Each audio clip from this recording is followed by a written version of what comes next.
नमस्कार माऊलींनो, आपल्या सर्वांचे स्वागत आहे आपल्या ओम तत्सत मराठी या चॅनलवर. आज आपण एका अत्यंत पवित्र आणि भक्तिमय विषयाबद्दल जाणून घेणार आहोत. तो विषय म्हणजे स्वामी समर्थ प्रकट दिनाचा इतिहास आणि महत्त्व. माऊलींनो, भारतभूमीवर अनेक संत, महात्मे आणि अवतार जन्माला आले. त्यांनी मानव जातीला योग्य मार्ग दाखवला. अशाच महान संतांपैकी एक म्हणजे स्वामी समर्थ. स्वामी समर्थांना दत्तात्रेय यांचा अवतार मानले जाते. आज लाखो भक्त स्वामी समर्थांची भक्ती करतात आणि त्यांच्या नावाने अनेक चमत्कारिक अनुभव घेतात. पण तुम्हाला माहीत आहे का, स्वामी समर्थ प्रकट दिन का साजरा केला जातो आणि स्वामी समर्थ प्रथम कुठे प्रकट झाले? आजच्या या व्हिडिओमध्ये आपण जाणून घेणार आहोत स्वामी समर्थ प्रकट दिनाचा इतिहास. स्वामी समर्थ कसे प्रकट झाले? प्रकट दिन कधी साजरा करतात? अक्कलकोटमध्ये हा दिवस कसा साजरा केला जातो आणि भक्तांनी या दिवशी काय करावे? म्हणून हा व्हिडिओ शेवटपर्यंत नक्की पहा. आता आपण पाहूयात स्वामी समर्थ कोण होते. माऊलींनो, स्वामी समर्थ हे एक महान सिद्धयोगी आणि संत होते. त्यांचा जन्म कधी आणि कुठे झाला याबद्दल स्पष्ट माहिती उपलब्ध नाही, परंतु अनेक भक्त आणि ग्रंथांनुसार स्वामी समर्थ हे नरसिंह सरस्वती यांचेच पुढील अवतार मानले जातात. नरसिंह सरस्वती हे देखील दत्तात्रेयांचे अवतार मानले जातात. असे म्हणतात की नरसिंह सरस्वती काही काळानंतर कर्दळी वनात समाधी अवस्थेत गेले आणि अनेक वर्षांनी तेच स्वामी समर्थ म्हणून प्रकट झाले. पाहूयात आपण आता स्वामी समर्थ प्रकट दिनाचा इतिहास काय आहे. माऊलींनो, स्वामी समर्थांचा प्रकट दिन म्हणजे तो दिवस जेव्हा स्वामी समर्थ प्रथम लोकांसमोर प्रकट झाले.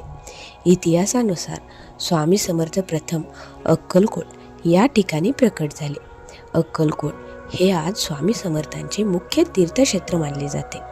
असे सांगितले जाते की स्वामी समर्थ अचानक अक्कलकोटमध्ये आले तेव्हा लोकांनी पाहिले की एक तेजस्वी योगी गावात फिरत आहे. त्यांच्या चेहऱ्यावर विलक्षण तेज होते. त्यांचे वागणे साधे होते, पण त्यांच्याकडे अलौकिक शक्ती होती. स्वामी समर्थ अनेक वेळा म्हणायचे, भिवू नकोस, मी तुझ्या पाठीशी आहे. या एका वाक्याने लाखो भक्तांच्या जीवनात आशा निर्माण झाली. माऊलींनो, या वाक्याने तुमचे देखील भय निघून जाते का? जर जात असेल तर कमेंटमध्ये भिवू नकोस, मी तुझ्या पाठीशी आहे असे लिहा. आता आपण पाहूयात अक्कलकोटमध्ये स्वामी समर्थांचे कार्य काय काय झाले.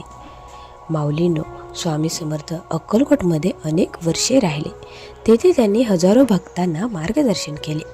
ते लोकांचे आजार बरे करत असत, त्यांना संकटातून दूर करत असत आणि भक्तांना योग्य मार्ग दाखवत असत. अनेक लोकांनी स्वामी समर्थांच्या चमत्कारिक अनुभवांची नोंद केली आहे. स्वामी समर्थ कधीकधी एका वेळी 2 ठिकाणी दिसत, भक्तांचे भविष्य सांगत आणि संकटातून वाचवत. म्हणूनच आजही लाखो लोक अक्कलकोटला दर्शनासाठी जातात. आता आपण पाहूयात स्वामी समर्थ प्रकट दिन कधी साजरा केला जातो. माऊलींनो, स्वामी समर्थ प्रकट दिन हा दरवर्षी चैत्र महिन्यात साजरा केला जातो. हा दिवस स्वामी भक्तांसाठी अत्यंत पवित्र असतो. या दिवशी हजारो भक्त अक्कलकोट येथे येतात. मंदिराच्या आवारात दिवसभर कार्यरत असतात. या दिवशी मंदिरात अभिषेक, आरती, भजन, कीर्तन आणि महाप्रसाद यांचे आयोजन केले जाते. आता आपण पाहूयात प्रकट दिन कसा साजरा केला जातो.